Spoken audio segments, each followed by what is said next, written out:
Hola, soy Pedro Bermejo, neurólogo, doctor en medicina y médico perito especializado en neurología.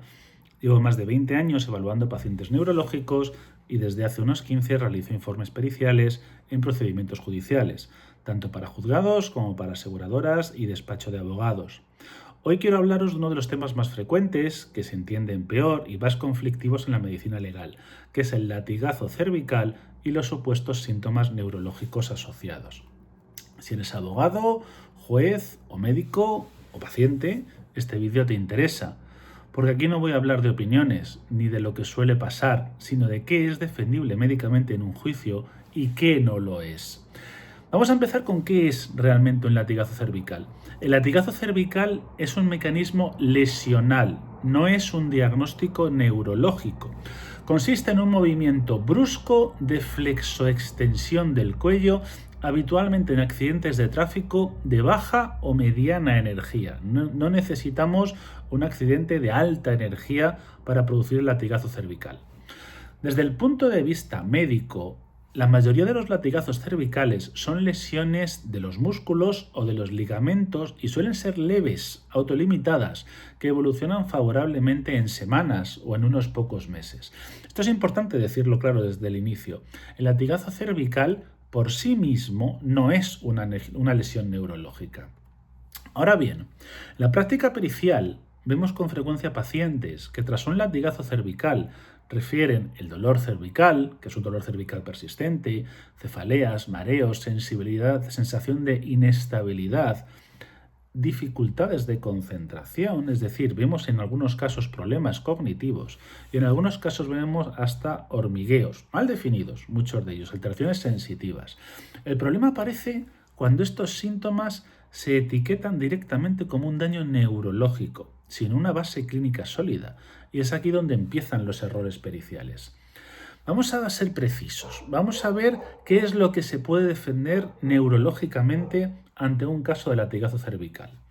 Lo primero hay que decir que es un porcentaje muy reducido de casos en los que tras un traumatismo cervical y ante un latigazo cervical se pueden asociar estos casos a radiculopatías cervicales objetivables, agravamiento de patologías degenerativas previas, lesiones estructurales demostrables en pruebas de imagen o alteraciones neurológicas que son concordantes con la exploración clínica. Para que todo esto sea, sin embargo, defendible en un juicio, deben de cumplirse 3 condiciones básicas, que son en las que nos tenemos que centrar en los informes periciales. En primer lugar, la coherencia clínica. Los síntomas deben corresponder a un territorio neurológico reconocible. Hemos tenido casos en los que tras un latigazo cervical los pacientes cuentan de todo, desde hormigueos en las plantas de los pies, hormigueos en las orejas, problemas del lenguaje, problemas de muchísimas cosas. Eso no tiene sentido, no es un territorio neurológico reconocible. Debe existir una exploración neurológica objetiva, con hallazgos reproducibles, no solamente que sean referidos por el paciente. Y luego debe existir una concordancia temporal y causal, sin saltos, sin explicaciones forzadas. Si una de estas piezas falla, el informe pericial falla. Por lo tanto, nos tenemos que centrar muy bien en qué cosas tenemos que aportarle al juez para que el juez pueda tomar una decisión acorde a las lesiones reales que tiene el paciente. Y vamos a ver ahora que no es defendible en un juicio o en un informe pericial, aunque os digo que es algo que se ve todos los días. Aquí entramos en un terreno incómodo, pero es un terreno necesario. No es defendible afirmar un daño neurológico cuando la exploración neurológica es rigurosamente normal. Cuando además las pruebas de imagen no muestran ningún tipo de lesión. Cuando el paciente o el lesionado se está quejando de síntomas que son vagos, son cambiantes. Un día tengo una cosa, al día siguiente tengo otra. O son síntomas inconsistentes. O sea, si hoy tengo alteraciones sensitivas en una oreja y mañana en la nariz y pasado en un codo, eso no es por el latigazo cervical. O bien cuando confundimos el dolor con un déficit neurológico. A veces los pacientes se quejan de dolor, pero no de síntomas neurológicos claros, que son los que tenemos que evaluar. O cuando hablamos simplemente de síndrome postraumático, sin criterios claros. Muchas veces en los informes periciales encontramos el término síndrome postraumático. ¿Eso realmente qué significa? Eso no es una patología neurológica, no es un diagnóstico neurológico. O bien en muchos informes médicos también encontramos términos como el tipo afectación neurológica, solamente porque existen mareos o cefaleas después de un traumatismo craneoencefálico, después de un latigazo cervical. Esto no es una conclusión médica, esto es una opinión. Y muchas veces vamos con informes médicos no periciales a los jueces, a los juzgados, y simplemente estamos manifestando la opinión del médico que le vio en un momento concreto. Pero eso no nos sirve para justificar las secuelas que tiene un paciente.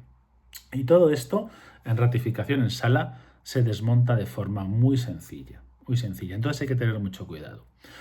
Uno de los errores más frecuentes que yo veo como perito es este, el de usar informes clínicos como si fueran informes periciales.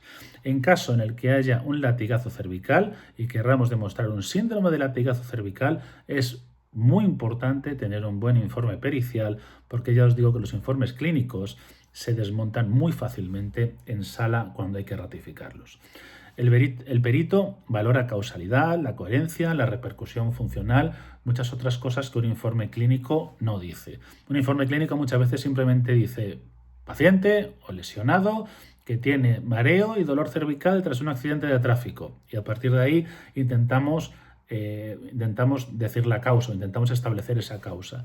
Pues bien, un informe pericial no se puede basar en eso. Un informe pericial debe responder a otro tipo de preguntas que son muy distintas, como si existe una lesión neurológica subyacente, si es objetivable, si es atribuible al accidente o ya existía de antes, si es proporcional al mecanismo causal, al mecanismo lesional, si tiene repercusión funcional demostrable. Si no se responden estas preguntas, el informe, aunque esté muy bien escrito, no os va a servir para un juicio. Por lo tanto, mucho cuidado aquí. Y luego, una de las cosas que se confunden con los latigazos cervicales es el hecho de la simulación. Hay pacientes que se inventan los síntomas, otros por supuesto no. Y en este caso, ¿qué hay que decir? Los síntomas de latigazo cervical son susceptibles de simular. Pues ni todo es una simulación, ni nada es una simulación. En el latigazo cervical confluyen varios factores de riesgo pericial, que son los síntomas objetivos, una baja correlación con pruebas objetivas y un contexto indemnizatorio. Por todo ello, el abordaje correcto de estos pacientes no debe ser ni mucho menos acusarles o pensar que están simulando, sino analizar de verdad la situación, con coherencia, persistencia, congruencia clínica y la evolución que han tenido. Un perito no puede, ni mucho menos, afirmar una simulación a la ligera, hay que tener muchísimo cuidado, pero tampoco hay que validar síntomas neurológicos inexistentes. Si te quedas con una sola idea de este vídeo, que sea que en el latigazo cervical lo defendible no es lo que el paciente dice, sino lo que la neurología puede sostener con rigor. Ni minimizar de forma automática, ni sobrediagnosticar por miedo al conflicto. Muchas gracias.